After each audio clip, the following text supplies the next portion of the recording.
Hello everyone, so welcome to my channel. So previous video में हमने estate PGT physics के अपने 40 questions complete कर लिए थे।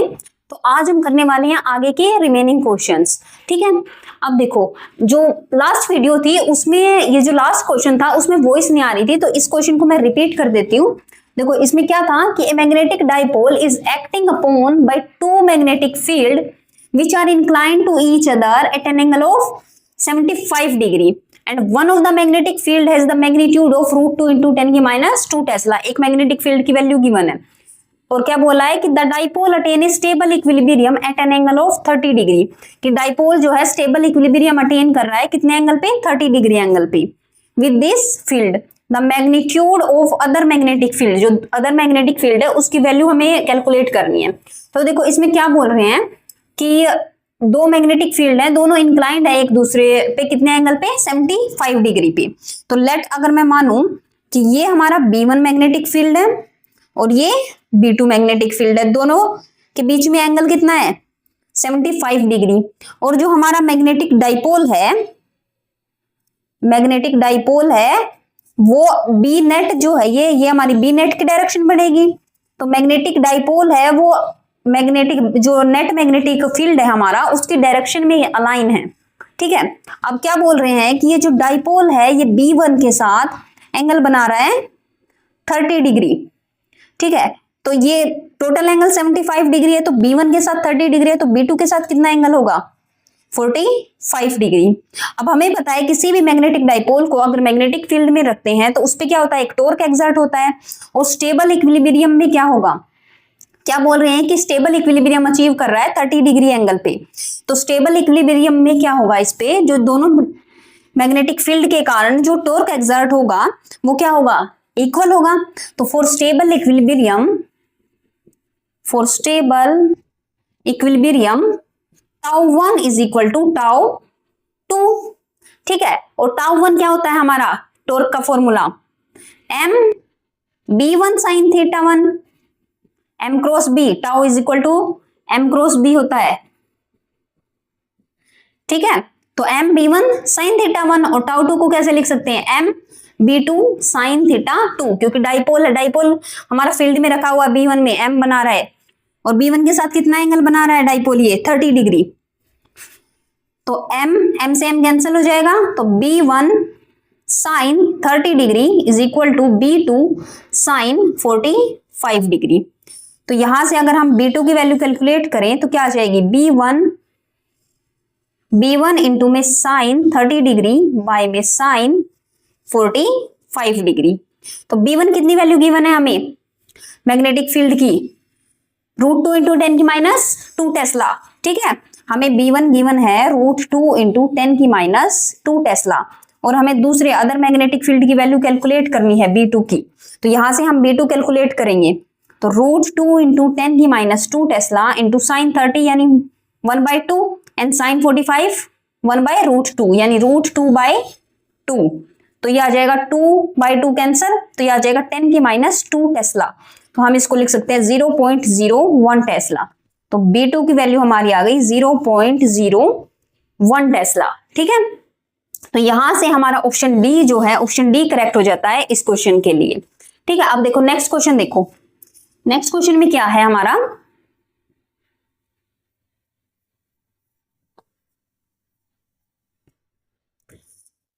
देखो नेक्स्ट क्वेश्चन देखो, a current as a function of time can be describe as I is equal to t square for 0 to t time के लिए। The RMS value of this current is, यहाँ पे RMS value पूछी है current की, तो ये direct formula based question है। जो RMS वैल्यू होती है करंट की वो क्या होती है हमारी, IRMS is equal to 1/t root of integration of कितना है 0 to t टाइम के लिए इंटू I स्क्वेयर dt। ठीक है, अब बस ये फॉर्मूला हमें पता होना था, हमें क्या करनी है, value calculate, IRMS value calculate करो, 1/t रूट I स्क्वेयर की वैल्यू कितनी गिवन है, हमें गिवन है I is equal to t square. तो ये वैल्यू यहाँ पे पुट करो, तो I is equal to t square यानी t की पावर 4 dt 0 to t तक। इंटीग्रेशन करेंगे तो 1/t इंटू टी की पावर 5/5, और ये हमारा क्या है इसका रूट, तो यहां से आ जाएगा हमारा t की पावर 4/5, तो t की पावर 4/5 का रूट। तो कैलकुलेट करेंगे यहां से t की पावर 4 का रूट क्या हो जाएगा t स्क्वायर बाय में रूट 5, तो यह हमारा आ जाएगा t स्क्वायर बाय में रूट 5। ये हमारी क्या है RMS वैल्यू ऑफ करंट, ठीक है। तो t स्क्वायर बाय रूट 5 यानी ऑप्शन बी, ऑप्शन बी यहां से हमारा क्या हो जाएगा correct answer for this question, ठीक है। देखते हैं अपना नेक्स्ट क्वेश्चन। नेक्स्ट क्वेश्चन में देखो क्या गिवन है, a juggler throws a ball into the air, he throws one ball whenever the previous one ball is a highest point. How high do the balls rise if he throws n balls each second? तो देखो इसमें क्या बता रहा है ये कि एक जगलर है वो क्या कर रहा है कि बॉल फेंक रहा है कि n बॉल्स थ्रो कर रहा है, ठीक है। अगर देखो फर्स्ट बॉल इसने थ्रो की, जब ये फर्स्ट बॉल मैक्सिमम हाइट पे होगी तब ये क्या कर रहा है सेकंड बॉल फेंक रहा है, ठीक है। जब ये सेकंड बॉल अपनी मैक्सिमम हाइट पे होगी फिर ये क्या कर रहा है थर्ड बॉल फेंक रहा है, ऐसे ऐसे करके ये क्या कर रहा है अपनी n बॉल्स थ्रो कर रहा है, ठीक है। तो हमसे क्या पूछा है इसमें कि how high do the balls rise if he throw n balls each second, कि हर एक सेकंड में n बॉल्स अगर फेंक रहा है तो कितनी हाइट पे जाएंगी ये बॉल्स, ठीक है। हाइट हमसे पूछी है, तो देखो इसको कैलकुलेट कैसे करेंगे हम कि अगर हम माने कि n बॉल्स फेंक रहा है हर एक सेकंड में, तो जो टाइम होगा कि time taken to reach h height, अगर h हाइट माने कि हम h हाइट पे जा रही है ये अपनी बॉल्स जो है हमारी, ठीक है। तो h हाइट तक पहुंचने के लिए जो टाइम लगेगा वो कितना लगेगा, n बॉल्स है तो 1/n टाइम लगेगा यहाँ पे, ठीक है। अब देखो इक्वेशन ऑफ मोशन का यूज करो, यूजिंग इक्वेशन ऑफ मोशन क्या होती है हमारी v square is equal to u square plus 2as। अब देखो यहाँ पे देखो बॉल थ्रो कर रहा है ऊपर की तरफ, अब बॉल थ्रो कर रहा है तो एक्सेलरेशन क्या होगा अपना नेगेटिव, तो हम लिख सकते हैं कि v square is equal to u square minus 2g, s की जगह क्या लिख सकते हैं हाइट, ठीक है। अब देखो मैक्सिमम हाइट पे जब वो बॉल फेंकेगा तब वो नेक्स्ट बॉल थ्रो कर रहा है, तो मैक्सिमम हाइट पे एट मैक्सिमम हाइट पे v क्या होगी अपनी 0, तो 0 is equal to u square minus 2gh। तो यहां से अगर हम हाइट कैलकुलेट करें तो वो क्या आ जाएगी हमारी u स्क्वायर बाय 2g, ठीक है। अब देखो h क्या है u स्क्वायर बाय 2g, हमें हाइट निकालनी है, हमारी हाइट किसमें गिवन है g/2n स्क्वायर, इस टाइप से गिवन है ऑप्शंस। तो अब देखो सेकेंड इक्वेशन ऑफ मोशन अगर हम यूज करें कि v is equal to u plus at, v क्या है हमारी 0 है, एक्सेलरेशन क्या है नेगेटिव है, तो यहां से अगर हम u की वैल्यू कैलकुलेट करें तो क्या आएगी हमारी g इंटू टी, और इसी अगर हम हाइट में यहाँ पे यूज करें तो क्या आ जाएगी हमारी g square T square by में 2g। तो यहां से हमारी वैल्यू आ जाती है g into T square by 2g, g into T square, g से g कैंसिल, तो ये टी स्क्वायर ऊपर वाला कैंसिल हो जाएगा हमारा, तो जी टी स्क्वायर बाय 2 ये आ जाएगा, ठीक है। अब टाइम कितना है हमारा 1/n, तो यहाँ पे अगर टाइम पुट करें तो क्या आ जाएगा g बाय 2n स्क्वायर, तो ये हमारी क्या है हाइट, यही हमें कैलकुलेट करनी थी। तो हमारा ऑप्शन जो है g बाय 2n स्क्वायर यानी ऑप्शन सी है, यहाँ पे क्या हो जाता है करेक्ट, ठीक है। इसमें देखो क्या गिवन है, a current of 2 ampere flows through 2 ohm resistor when connected across a battery, and the same battery supply a current of 0.5 ampere when connected across a 9 ohm resistor. The internal resistance of the battery is, तो देखो यहाँ पे क्या बोल रहे हैं कि जब 2 ohm रेजिस्टेंस के थ्रू किसी बैटरी को कनेक्ट करते हैं तो कितना एम्पियर करंट फ्लो कर रहा है उसमें से 2 ampere current, and same battery को जब हम 9 ओम रेजिस्टर के थ्रू के अक्रॉस क्या करते हैं कनेक्ट करते हैं उस बैटरी को, तो 0.5 एम्पियर का करंट फ्लो कर रहा है, ठीक है। तो हमें क्या बताना है इसमें, the internal resistance of the battery is, internal resistance बताना है, ठीक है। तो देखो as we know that current I is equal to क्या होता है EMF बाय में external resistance plus internal resistance. तो देखो यहाँ पे केस फर्स्ट देखो क्या गिवन है हमें, केस फर्स्ट में कि करंट जो है हमारा वो है 2 एम्पियर का एंड रेजिस्टेंस है हमारा कितना कनेक्ट कर रहे हैं 2 ओम। ठीक है, तो वैल्यू पुट करो यहां से, क्या आ जाएगा हमारा 2 is equal to EMF, E is equal to, first case है तो E1 मान लेती हूं मैं इसको, E1 बाय में R की जगह क्या आ जाएगा 2 प्लस R। ठीक है, एंड केस सेकंड लो, अगर केस सेकंड, ठीक है, यहां पे अगर कितना करंट फ्लो कर रहा है 0.5 एम्पियर का, एंड रेजिस्टेंस कितना है अब इस केस में 9 ओम। ठीक है, तो यहाँ पे अगर हम करें इसको 0.5 एम्पियर इज इक्वल टू, इसे मैं मानू E2। ठीक है, E2 bye R plus R, यानी 9 प्लस R। अब देखो सेम बैटरी है तो हमें पता है कि E1 जो है वो क्या है E2 के इक्वल है। ठीक है, as E1 is equal to E2, तो यहां से E1 कितना आ जाएगा 2 इंटू 2 प्लस R। यहां से अगर E1 कैलकुलेट करें तो वो आ जाएगा 2 इंटू 2 प्लस R, और यहां से अगर E2 कैलकुलेट करें तो वो आ जाएगा 0.5 इंटू 9 प्लस R। अब दोनों इक्वल हैं तो यहाँ पे देखो इक्वल रखो इसको, 2 into 2 plus R is equal to 0.5, इसको मैं 0.5 क्या लिख सकती हूँ 1/2 भी, 9 प्लस R।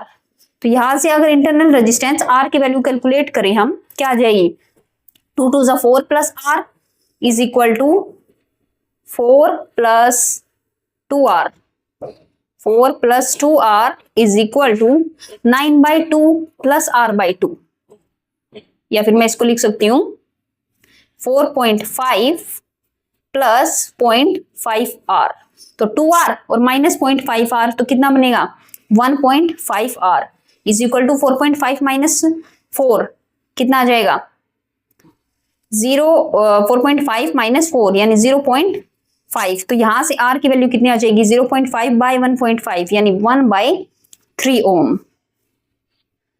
ठीक है, तो यहां से हमारा ऑप्शन सी है जो 1/3 ओम, ये क्या हो जाएगा इस क्वेश्चन के लिए करेक्ट आंसर। ठीक है, चलिए नेक्स्ट क्वेश्चन देखते हैं अपना। नेक्स्ट क्वेश्चन में देखो क्या गिवन है, a wire of length L is bent in the form of circular coil of some turns. A current I flow through the coil. The coil is placed in uniform magnetic field. Then the maximum torque on the coil can be. हमें maximum torque बताना है। ठीक है, ये क्या बोल रहे हैं कि एक वायर है उसको बेंड करके क्या बना रहे हैं, एक सर्कुलर कोयल की फॉर्म में बना रहे हैं, तो हमें उस पे मैक्सिमम टॉर्क बताना है। तो देखो कैसे करेंगे इसका सॉल्यूशन। हमें पता है कि जो टॉर्क एक्ट करता है जब किसी वायर को मैग्नेटिक फील्ड में रखते हैं तो उस पे एक टॉर्क एक्सर्ट होता है, और उसका क्या फॉर्मूला था टॉर्क का, कि टॉर्क जो होता है हमारा टाउ से हम डिनोट करते हैं, वो होता है NIAB साइन थीटा। ठीक है, अब देखो इन्होंने बोला है कि इसको बेंड करके एक सर्कुलर कोयल में क्या कर रहे हैं, राउंड मतलब सर्कुलर कोयल में क्या कर रहे हैं, बेंड कर रहे हैं। एक current I flow through the coil, current flow कर रहा है आई। ठीक है, अब देखो एन टर्न्स इन्होंने गिवन नहीं है, तो मैं इसको ऐसे भी लिख सकती हूँ कि tau is equal to IAB sine theta. अब हमें बताना है मैक्सिमम टॉर्क, तो for maximum torque sine theta क्या हो जाएगा, थीटा 90 डिग्री मैक्सिमम, तो साइन थीटा क्या हो जाएगा अपना 1। तो यहां से जो टॉर्क आएगा वो कितना आएगा IAB। ठीक है, ए क्या है एरिया एंड बी क्या है मैग्नेटिक फील्ड। ठीक है, अब क्या कर रहे हैं, इसको सर्कुलर कोयल की फॉर्म में बेंड कर रहे हैं, तो अगर कोयल की फॉर्म में बेंड कर रहे हैं तो जो लेंथ होगी वायर की वो क्या हो जाएगी 2πr is equal to L। ठीक है, क्यों, क्योंकि अपना क्या हो जाएगा कोयल की फॉर्म में अगर उस वायर को क्या कर रहे हैं बेंड कर रहे हैं, तो इसका जो पैरामीटर होगा वो टोटल लेंथ के इक्वल होगा, तो L is equal to 2πr। तो यहां से अगर R निकालें हम तो वो आ जाएगा L/2π।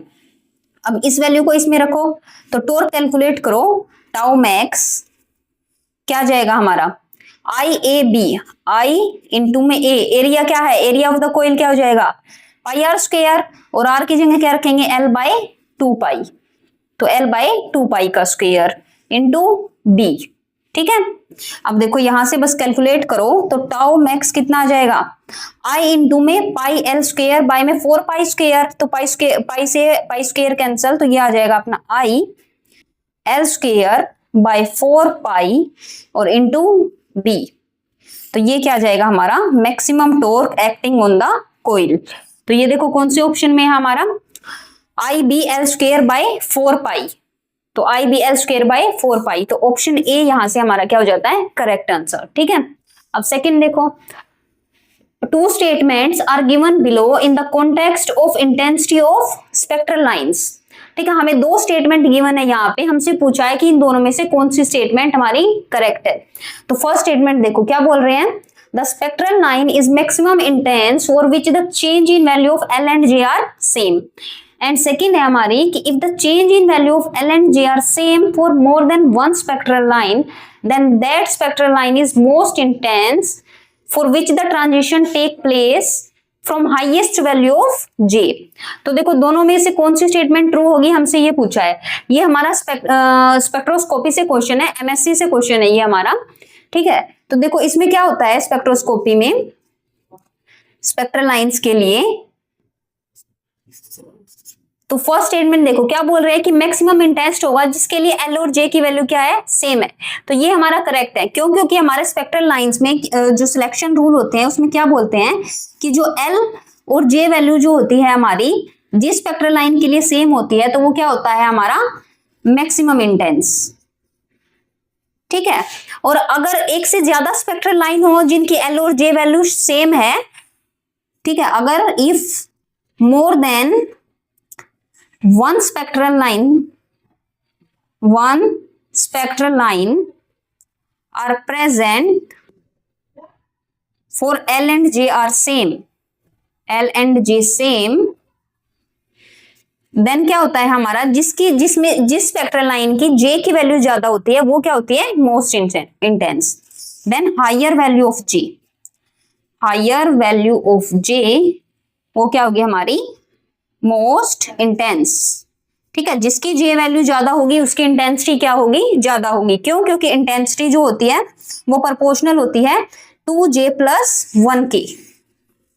ठीक है, तो यहां से हमारा क्या हो जाएगा, दोनों ही स्टेटमेंट क्या हो जाती हैं ये ट्रू। तो ऑप्शन में हमें गिवन था कि कौन सी स्टेटमेंट ट्रू है, चार ऑप्शन हमें गिवन थे कि फर्स्ट स्टेटमेंट ट्रू है, सेकंड ट्रू है, या फिर दोनों ट्रू नहीं है, या फिर दोनों ट्रू है। तो हमारा जो ऑप्शन था जिसमें था कि ये दोनों ऑप्शन ट्रू हैं, तो ये वाली दोनों स्टेटमेंट ही क्या हो जाएंगी करेक्ट हो जाएंगी। चलिए नेक्स्ट क्वेश्चन देखते हैं अब अपना। नेक्स्ट क्वेश्चन में देखो क्या गिवन है, two charges +Q and -Q are placed on the x axis at x = +A and x = -A. A charge +Q is placed on the y axis at a distance y from the origin, then the force on the charge Q is। हमें force निकालना है यहाँ पे, ये इलेक्ट्रोस्टैट से question है। तो आइए देखते हैं इसमें क्या बोला, देखो +Q and -Q दो चार्जेस हैं हमारे at x = +A and -A distance पे। तो देखो अगर मैं मानूं ये हमारा क्या है ओरिजिन O, तो इससे +A डिस्टेंस पे हमारा क्या रखा है +A डिस्टेंस पे है +Q चार्ज, एंड यहाँ पे है हमारा -Q चार्ज। तो ये डिस्टेंस क्या है A है और ये डिस्टेंस भी क्या है A है। ठीक है, अब क्या बोल रहे हैं कि एक +Q चार्ज है at a distance y distance पे, कि ओरिजिन से y डिस्टेंस पे। तो ये मैंने मान ली ओरिजिन से y डिस्टेंस पे यहाँ पे एक +Q चार्ज रखा हुआ है। ठीक है, तो हमें बताना है इस चार्ज पे फोर्स कैलकुलेट करना है। ठीक है, अब देखो कैसे कैलकुलेट करोगे, अब ये -Q है। ठीक है, ये क्या करेगा, इसको अट्रैक्ट करेगा, तो यहाँ पे फोर्स की डायरेक्शन कौन सी होगी, ये वाली डायरेक्शन। तो ये मैंने मान लिया कि -Q इस पे फोर्स लगा रहा है F1 फोर्स। ठीक है, और +Q है, +Q चार्ज क्या करेगा, इसको रिपेल करेगा। तो मैंने ये ले लिया कि जो +Q चार्ज के कारण जो फोर्स लगेगा, फोर्स की डायरेक्शन कौन सी होगी F2। ये हमारा क्या है F2, तो ये F1 है एंड F2, तो F नेट डायरेक्शन कौन सी होगी ये वाली, तो ये हमारा क्या होगा F नेट। ठीक है, अब देखो F1 एंड F2 दोनों ही क्या है +Q and -Q same charge है, तो F1 और F2 दोनों क्या होंगे सेम होंगे, एज F1 = F2 मैंने मान लिया है क्या है, दोनों फोर्स इक्वल है यानी F फोर्स है। ठीक है, तो जो F नेट होगा वो क्या आएगा हमारा 2f cos थीटा। ठीक है, अब f निकाल लो, 2 इंटू एफ, एफ क्या होगा q into Q, k q into q by distance का स्क्वायर। अब डिस्टेंस देखो कैसे कैलकुलेट करोगे, a और ये y, तो ये वाली जो डिस्टेंस है चार्ज की ये कितनी आ जाएगी हमारी a square plus y square, Pythagoras से लगाएंगे। ये वाली डिस्टेंस भी कितनी होगी a square plus y square root, तो ये वाली डिस्टेंस अगर हम लें तो हमारा क्या आ जाएगा a square plus y square इस रूट का square and cos theta. Cos theta calculate करो, कोस थीटा क्या आएगा y बाय में, ये अगर हम एंगल थीटा माने तो कोस थीटा क्या बनेगा y बाय में under root a square plus y square, तो y by root a square plus y square. तो यहां से कैलकुलेट करो क्या आ जाएगा 2k क्यू बाय में a square plus y square का स्क्वायर से रूट कैंसिल, ठीक है, एंड ये अपना a square plus y square root है, तो यहां से क्या आ जाएगा a square plus y square की पावर 3/2 इंटू वाई। ठीक है, अब देखो यहां से k की वैल्यू अगर हम रखें 1/4 पाई एप्सिलॉन नॉट होती है, तो 1/4 pi epsilon naught q into q by में a square plus y square की पावर 3/2 इंटू वाई। ठीक है, तो ये हमारा कौन से ऑप्शन में है, अब देखो 2 into y q by 4 pi epsilon naught a square plus y square की पावर 3/2। ठीक है, दोनों ऑप्शन में है। तो डायरेक्शन भी फोर्स की पूछी है, डायरेक्शन देखो यहां से फोर्स की कौन सी डायरेक्शन है, ये एफ नेट की माइनस एक्स एक्सिस, तो यहां से दोनों बी और ये सी और डी ऑप्शंस में से कौन सा ऑप्शन करेक्ट हो जाएगा हमारा ऑप्शन डी। क्यों, क्योंकि डायरेक्शन कौन सी है नेगेटिव एक्स। ठीक है, तो ये माइनस एक्स वाला ऑप्शन डी जो है ये हमारा क्या हो जाएगा इस क्वेश्चन के लिए करेक्ट आंसर। देखते हैं अपना नेक्स्ट क्वेश्चन में, देखो क्या गिवन है, if 1 megahertz sinusoidal carrier wave is amplitude modulated by a symmetrical square wave of period 100 microsecond. तो एक साइनोसॉइडल कैरियर वेव है जिसको क्या कर रहे हैं मॉड्यूलेट करा रहे हैं बाय ए स्क्वायर वेव से, जिसका टाइम पीरियड हमें गिवन है 100 माइक्रोसेकंड।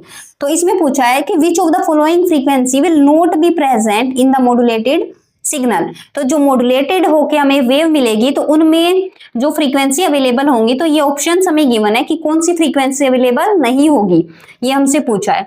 तो देखो कैसे करोगे इसको कि यहाँ पे हमें कैरियर वेव की जो फ्रीक्वेंसी गिवन है यानी एफसी से अगर मैं डिनोट करूं, ठीक है, ये क्या है हमारी कैरियर वेव फ्रीक्वेंसी, ये हमें कितनी गिवन है 1 मेगाहर्ट्ज। तो मैं इसको लिख सकती हूँ कि 1 मेगाहर्ट्ज यानी 10 की पावर 3, 1000 किलोहर्ट्ज भी लिख सकती हूँ क्योंकि किलोहर्ट्ज में हमारे ऑप्शंस गिवन है। ठीक है, तो मैं इसको किलोहर्ट्ज में कन्वर्ट कर लेती हूँ। अब देखो एफसी हमें गिवन है 1000 किलोहर्ट्ज एंड जो इसको मॉड्यूलेट करा रहे हैं एक स्क्वायर वेव से। ठीक है, तो अब हमें पता है कि जो स्क्वायर वेव होती है as square wave contain only odd harmonics, odd harmonics. अब देखो ओड हार्मोनिक्स का यहाँ क्या मीनिंग है कि स्क्वायर वेव जो होती है हमारी स्क्वायर वेव सिग्नल होता है उसका, अगर हम मैथमेटिकल में आता है कि मैथमेटिकल फिजिक्स में एमपी में, उसमें अगर स्क्वायर वेव का फोरियर ट्रांसफॉर्म करते हैं तो वहां पे जब फोरियर ट्रांसफॉर्म करते हैं तो उसमें सिर्फ ओड टर्म आती है हमारी फोरियर ट्रांसफॉर्म में। ठीक है, तो स्क्वायर वेव में कहते हैं कि जो सिर्फ हमारी जो ओड वैल्यूज हैं हमारी फ्रीक्वेंसीज की वही क्या होंगी काउंट होती हैं। तो यहाँ पे देखो स्क्वायर वेव है तो ओड हार्मोनिक्स काउंट होंगी, तो जो मॉड्यूलेटेड फ्रीक्वेंसी होगी वो क्या होगी ओड मल्टीपल्स यानी FM, 3FM, ठीक है, 5FM एंड सो ऑन, सभी ओड वैल्यूज पॉसिबल होंगी। तो जो मॉड्यूलेटेड सिग्नल होके आएगा आफ्टर मॉड्यूलेशन जो फ्रीक्वेंसीज हमें अवेलेबल होंगी वो क्या होंगी FM प्लस माइनस FC, ठीक है, या फिर हम कह सकते हैं कि 3FM प्लस माइनस FC या फिर 5FM प्लस माइनस FC। ठीक है, कैरियर वेव में अब देखो कैलकुलेट करो FM हमें कितनी गिवन है, तो FM है हम जो मॉड्यूलेटेड सिग्नल है उसकी फ्रीक्वेंसी कितनी गिवन है, मॉड्यूलेटेड सिग्नल कौन सा है स्क्वायर वेव सिग्नल एंड इसका हमें टाइम पीरियड गिवन है 100 माइक्रोसेकंड। तो फ्रीक्वेंसी क्या हो जाएगी 1 बाय टाइम पीरियड यानी 1/100 माइक्रोसेकंड। ठीक है, तो यहाँ पे अगर हम उसे करें तो FM फ्रीक्वेंसी कितनी है 1/100 माइक्रोसेकेंड, यानी 1/100 इंटू 10⁻6 यानी 10⁻4 सेकेंड, 1/100 माइक्रोसेकेंड। ठीक है, तो यहां से ये अपनी आ जाएगी, माइक्रोसेकेंड हमारा टाइम है तो ये हर्ट्ज में आएगी अगर, तो 10⁻4 यानी 10⁴ हर्ट्ज। ठीक है, माइक्रोसेकेंड नीचे। अब देखो 10⁴ हर्ट्ज चाहिए, FM plus minus FC, FC कितना है 1000 किलो हर्ट्ज, इसको कैसे लिख सकते हैं 100 इंटू, ये इसको लिखेंगे 1000 इंटू 10, यानी इसको हम लिख सकते हैं कि 10 किलो हर्ट्ज। तो यहां पे देखो 10 किलो हर्ट्ज प्लस माइनस यहां से है 1000 किलो हर्ट्ज, या फिर हम लिख सकते हैं 10 इंटू 3 30 प्लस माइनस 1000। ठीक है, मॉडुलस लेते हैं इनका, यानी यहां पे क्या लेंगे 50 प्लस माइनस 1000। तो यहां से जो वेव निकल के आएंगी कि 1000 प्लस 10 यानी 1010 वाली वेव मिलेगी, या फिर 1000 में से 10 गया यानी 990 वाली वेव प्रेजेंट होगी, और कौन सी प्रेजेंट होगी 103 वाली, 1000 में से 30 गया यानी 970 वाली वेव प्रेजेंट है, और यहां से अपनी आ जाएगी कितनी 1000 में से 50 गया यानी 950 वाली, 150 वाली एंड सो ऑन, इस टाइप से।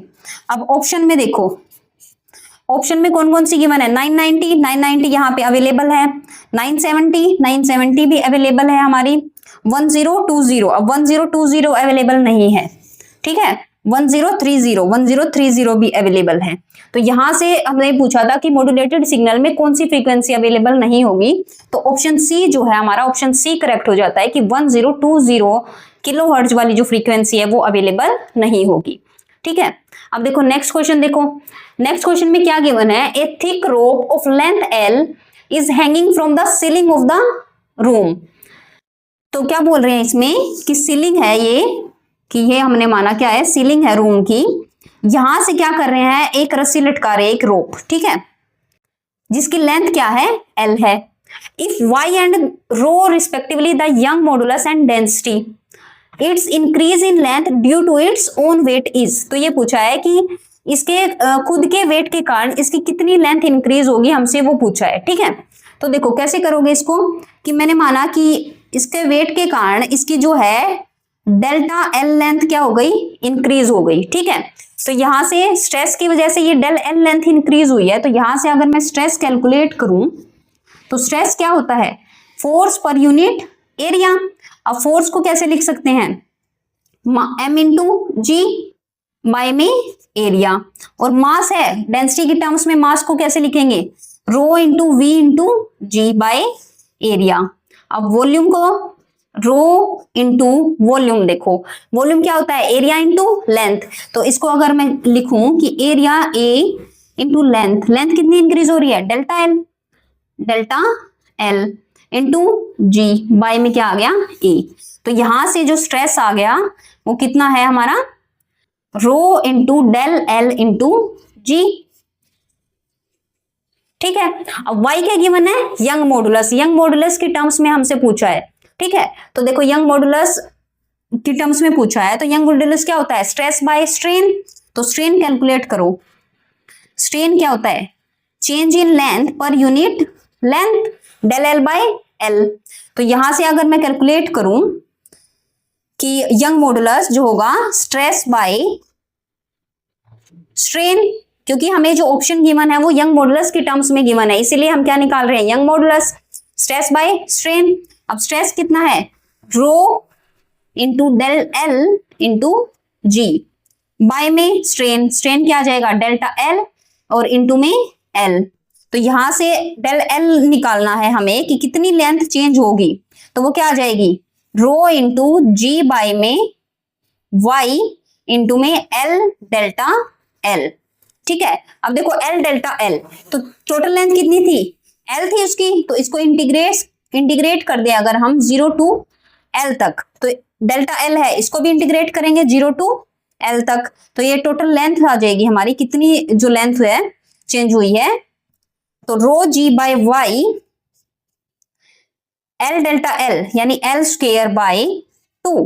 तो यहाँ पे हमारी जो चेंज इन लेंथ है वो कितनी आ जाएगी, ठीक है, डेल्टा एल में अगर इसको लिखूं तो rho g L square by 2 into y, ठीक है। तो इतनी लेंथ क्या हुई है इसकी, इंक्रीज हुई है। तो rho g L square by 2y, यानी ऑप्शन बी, ऑप्शन बी यहां से हमारा क्या हो जाता है इस क्वेश्चन के लिए करेक्ट आंसर, ठीक है। तो आज हमने अपने एसटेट पीजीटी फिजिक्स 2022 के 50 क्वेश्चंस कंप्लीट कर लिए हैं। तो नेक्स्ट क्वेश्चन के लिए मिलते हैं नेक्स्ट वीडियो में।